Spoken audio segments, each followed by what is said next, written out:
இதற்குத்தான் முகமது நபி அவர்கள் வந்தார்கள் என்று நாங்கள் நம்புகின்றோம். அந்த அடிப்படையில் பார்த்தீங்கன்னா மோசேவும் ஈசாவும், அதாவது இயேசுவும், மூசா அலைஹிஸ்ஸலாம் அவர்களும் ஈசா அலைஹிஸ்ஸலாம் அவர்களும் சொன்ன செய்தி என்ன அப்படி நீங்க பார்த்தீர்களே, ஆனால் பைபிள்ல இருந்தே நாங்கள் உங்களுக்கு சில ஆதாரங்களை சொல்லி காட்டலாம். நீங்க பாத்தீங்கன்னா பைபிள்லயே வருகின்றது, இஸ்ரவேலை கேள், உம்முடைய தேவனாகிய கர்த்தர் ஒருவரே கர்த்தர் என்று மோசேக்கு அருளப்பட்ட அந்த ஆகமத்திலையும் சொல்லப்பட்டிருக்கின்றது. அதையே இயேசுவிடத்துல பிரதான கற்பனை எது என்று கேட்கும் பொழுது, இஸ்ரவேலை கேள், உம்முடைய தேவனாகிய கர்த்தர் ஒருவரே கர்த்தர் என்று சொல்லக்கூடியதை பார்க்கின்றோம். அதே மாதிரி மேலே வானத்திலையும் கீழே பூமியிலையும் அழைக்கப்படக்கூடியவர் யாரு? கர்த்தரை தவிர வேற யாரையும் நீ வணங்காதே என்று சொல்லி கர்த்தர் கட்டளையிட்டதாக சொல்லப்பட்டிருக்கின்றது.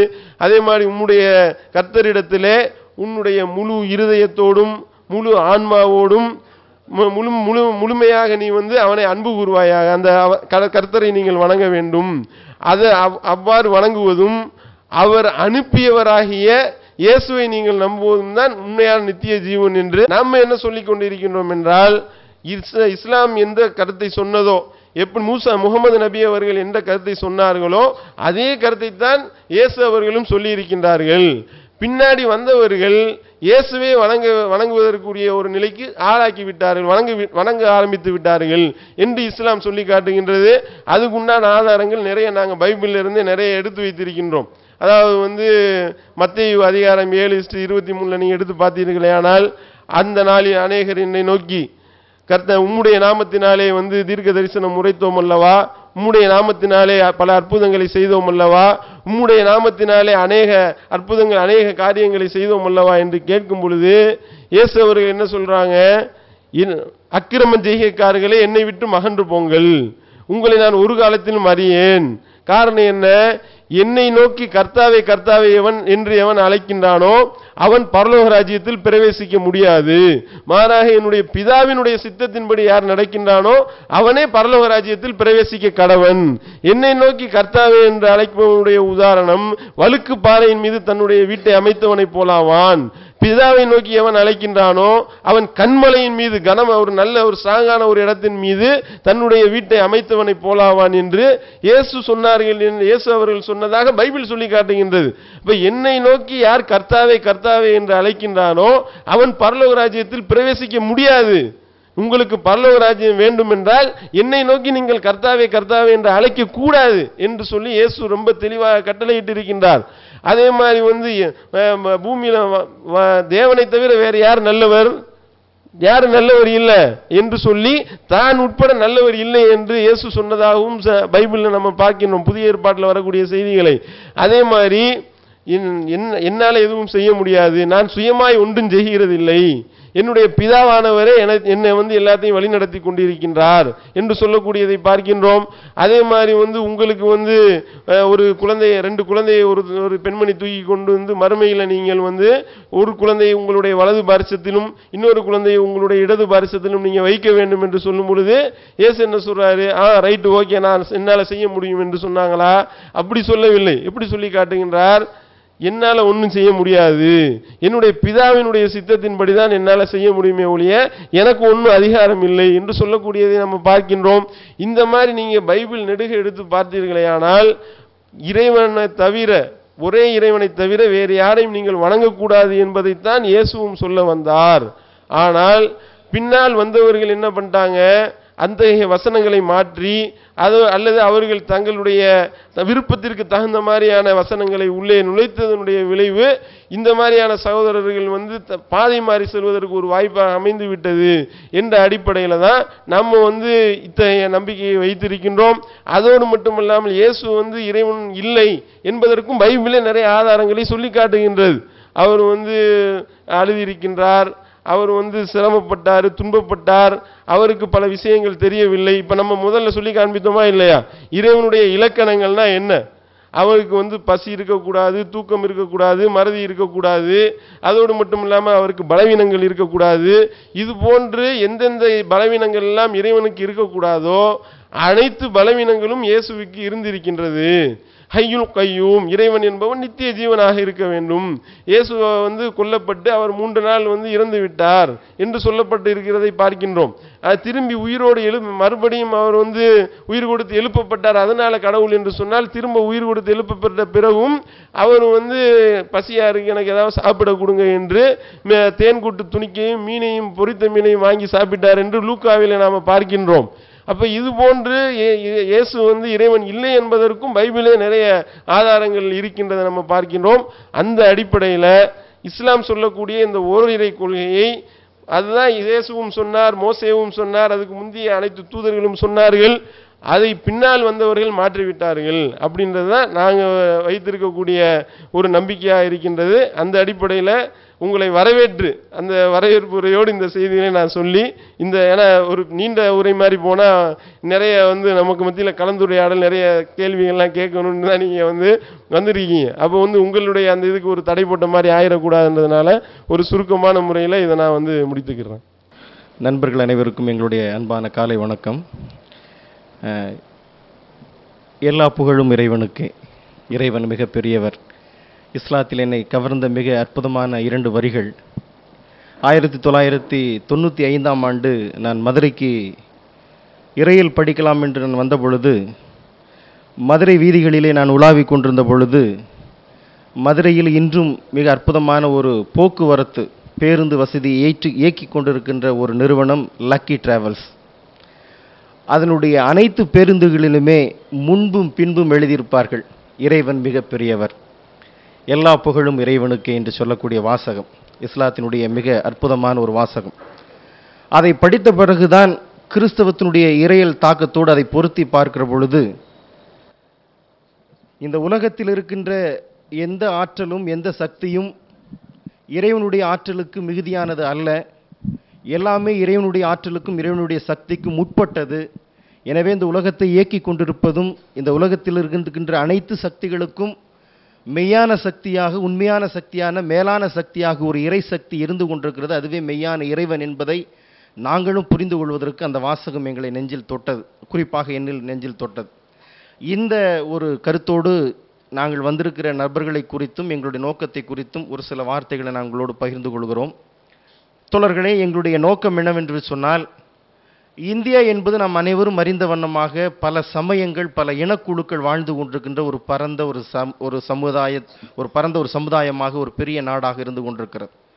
அதிலும் குறிப்பாக பலாயிரக்கணக்கான மக்கள் இனங்கள், பல்வேறு சமய நம்பிக்கைகளை கொண்ட நாடாக, ஒரு பெரிய ஜனநாயக கட்டமைப்போடு திகழ்ந்து கொண்டிருக்கிற நாடாக இந்த நாடு இருந்து கொண்டிருக்கிறது. அதிலும் குறிப்பாக 100% மக்கள் தொகையிலே 82 விழுக்காடு பெரும்பான்மை சமயம் என்று சொல்லக்கூடிய பார்ப்பன இந்து சமயமும், கிட்டத்தட்ட 12-13 விழுக்காடு இஸ்லாமியர்கள் என்று சொல்லக்கூடிய நம்முடைய அன்பு சகோதரர்களும், 2.67% கிறிஸ்தவர்களும், 1% சீக்கியர்கள், பௌத்தர்கள், சௌராஷ்டிரம் என்று சொல்லக்கூடிய சௌராஷ்டிரத்தை சார்ந்த சமயத்தை சார்ந்தவர்கள் இந்தியாவில் வாழ்ந்து கொண்டிருக்கிறார். இதில் குறிப்பாக பெருவாரியாக இந்து சமயம் என்று சொல்லக்கூடிய பார்ப்பனிய ஆதிக்க இந்து சமயம் சிறுபான்மை சமயத்தை சார்ந்தவர்களுக்கான அடிப்படை உரிமைகளை மறுப்பதும், அவர்களுடைய சமய நம்பிக்கையை கேலிக்கூத்தாக்குவதும், அவருடைய சமய தலங்களை அழித்தொழிப்பதும், தன்னுடைய ஏகாதிபத்திய மதவெறியை மற்றவர் மீது திணித்து அடிப்படை உரிமைகளை தகர்க்கின்ற காரியத்தை பல 100 ஆண்டுகளாக, கிட்டத்தட்ட ஒரு 200 நூற்றாண்டுகளாக இந்தியாவில் கட்டவிழ்த்துப்படுகிற மிகப்பெரிய ஒரு மத பயங்கரவாதம் நடைபெற்று கொண்டிருக்கிறது. இந்த சூழ்நிலையில் அன்புக்குரிய தோழர் அவர்கள் குறிப்பிட்டது போல, இறைவனை வழிபடுகின்ற சமய நம்பிக்கை உடையவர்கள், மனிதநேயத்தை மதிக்கக்கூடியவர்கள், இந்த சமூகம் முழுவதும் நீதியோடும் அன்போடும் சகோதரத்துவத்தோடும் ஐக்கியமாக பயணம் செய்ய வேண்டும், அதற்காகவே நாம் இறைவனை வழிபடுகிறோம், இறைவனுடைய அடியவர்களாக நாம் இருக்கிறோம் என்கின்ற சமய பற்றாளர்களாக இருந்து கொண்டிருக்கிற நாம் எப்படி இறைவனுடைய சிந்தனை அடிப்படையில், இறைவன் நமக்கு கற்றுத்தந்திருக்கின்ற அந்த சன்மார்க்க நெறியின் அடிப்படையில் சக மனிதனை சகோதரனாக மதித்து மனிதநேயத்தை உருவாக்க வேண்டும், அன்பை வளர்க்க வேண்டும், நீதியை நிலைநாட்ட வேண்டும் என்கின்ற கருத்தை நெஞ்சில் சுமந்தவர்களாக சக நம்பிக்கை உடைய மாற்று சமயத்தை சார்ந்தவர்களோடு ஒரு உரையாடலை ஏற்படுத்த வேண்டும் என்கின்ற அடிப்படை நோக்கம்தான் தமிழ்நாடு இறையியல் கல்லூரியுடைய ஒரு இறையியல் அடிப்படையாக இருக்கிறது.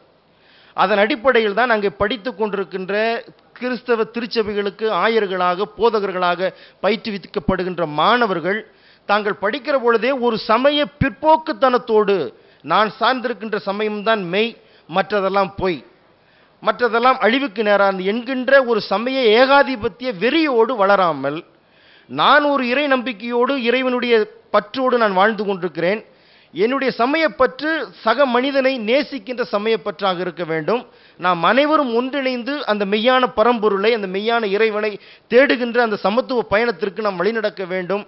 எனவே என்னுடைய பற்று, என்னுடைய நம்பிக்கை மற்றவரை இழிவுபடுத்தாமல், மற்றவரை ஏளனப்படுத்தாமல், மற்றவருடைய மனிதநேயத்தை அழிக்காமல் நாம் இணைந்து ஒரு சமதர்ம கொள்கையோடு எப்படி பயணம் செய்ய வேண்டும் என்பதை கற்றுக்கொள்வதற்காகத்தான் ஒரு சமய உரையாடல் என்கின்ற ஒரு பதத்தை, ஒரு தளத்தை எடுத்து கடந்த 30 ஆண்டுகளாக தமிழ்நாடு முழுவதும் பல்வேறு தளங்களிலே நாங்கள் செய்து கொண்டிருக்கிறோம். அந்த அடிப்படையில் தான் இஸ்லாம் சமூகங்களோடு, இஸ்லாம் சமயத்தோடு இருக்கின்ற பரஸ்பர உறவு, பரஸ்பர இறை கோட்பாடு, அந்த நீங்கள் அருமையான தோழர் சொன்னது போல பல தெய்வ வழிபாடு கிறிஸ்தவத்திலும் கிடையாது.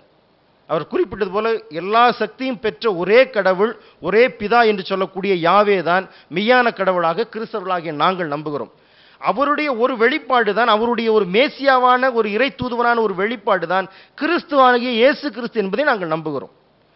அவர்தான் உலகத்திற்கு அந்த உருவமற்ற, அந்த ஒரு விதமான என்ன சொல்வது, பல தெய்வங்களுடைய கோட்பாடுகள் இல்லாமல் ஒரே தெய்வமாக, ஒரே கடவுளாக, ஒரே இறைவராக செயல்பட்ட அந்த யாவே என்று முழுமுதல் கடவுளாக செயல்பட்டு கொண்டிருந்த அந்த உருவமற்ற கடவுளுடைய ஒரு மனித தூதுவ வெளிப்பாடாக, ஒரு மேசியாவாகத்தான் இயேசுவை நாங்கள் நம்புகிறோம். அந்த இயேசுவினுடைய சொற்களை, அவருடைய நீதி போதனைகளை, அவருடைய கருத்துக்களை இந்த சமூகத்தில் எப்படி சக மனிதர்களுக்கு நாம் பறைசாற்ற வேண்டும், எப்படி கற்றுக்கொள்ள வேண்டும் என்கிற அடிப்படையில் தான் நாங்கள் தமிழ்நாடு இறையியல் கல்லூரி நண்பர்களாக, பேராசிரியர்களாக, திருச்சபை ஆயர்களாக இந்த சமய உரையாடல், சமய உறவுக்கான தளத்தை நாங்கள் உருவாக்கி வருகிறோம். குறிப்பாக நாம் அனைவருக்கும் தெரிந்திருக்கும், குறிப்பாக எங்களை விட உங்களுக்கு அதிகமாக தெரிந்திருக்குமே என்று சொன்னால், இந்த இந்தியா இருக்கின்ற இன்றைய காலகட்ட சூழ்நிலையில் இஸ்லாமிய சகோதரர்கள், இஸ்லாமிய சமயத்தை சார்ந்தவர்கள் எவ்வளவு பிரச்சனைக்கு ஆளாக்கப்பட்டு கொண்டிருக்கிறார்கள், எவ்வளவு பிரச்சனைகளை எதிர்நோக்கி கொண்டிருக்கிறார்கள் என்பது நமக்கு அப்பட்டமாக தெரிந்த ஒரு உண்மை.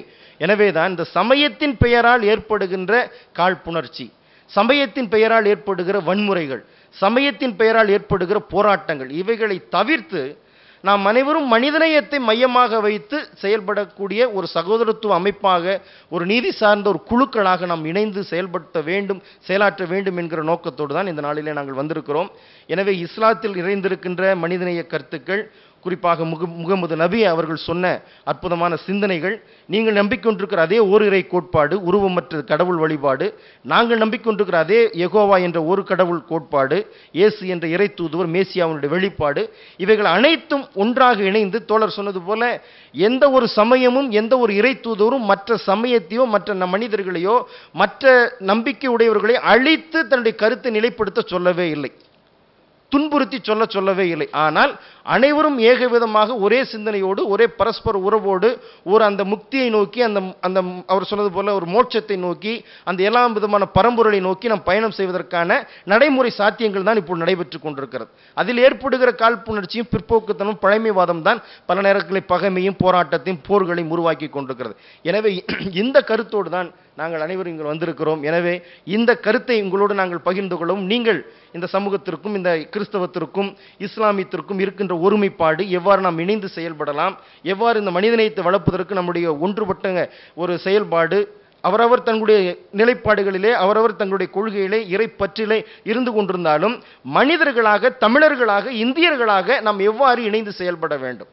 குறிப்பாக நான் சொல்ல வேண்டும், பின்னாடி பேசலாம் நினைச்சேன், இருந்தாலும் முன்னமே ஒரு கருத்து சொல்லுகிறேன். இப்பொழுது பாரதிய ஜனதா கட்சியினுடைய மிகப்பெரிய முழக்கமே, நரேந்திர மோடி என்கிற மிகப்பெரிய கேடியினுடைய இறக்குமதியே சிறுபான்மை மக்களை எப்படியாவது இந்தியாவை விட்டு ஒன்று அழிக்க வேண்டும், இந்தியா என்பதுக்கு இந்துக்களுக்கு என்று சொல்லக்கூடிய மிகப்பெரிய ஒரு பூதாகரத்தை, ஒரு பொய் பிரச்சாரத்தை இஸ்லாமியருக்கு எதிராக, கிறிஸ்தவர்களுக்கு எதிராக, குறிப்பாக மைனாரிட்டி சிறுபான்மை மக்களுக்கு எதிராக துரத்தி விடப்பட்டிருக்கிற, சொல்லப்பட்டு கொண்டிருக்கிற மிகப்பெரிய ஒரு பொய் பிரச்சாரம் உங்களுக்கு அனைவருக்கும் தெரிந்திருக்கும். இந்தியாவை புரட்டி போட்ட சம்பவம் 2002ஆம்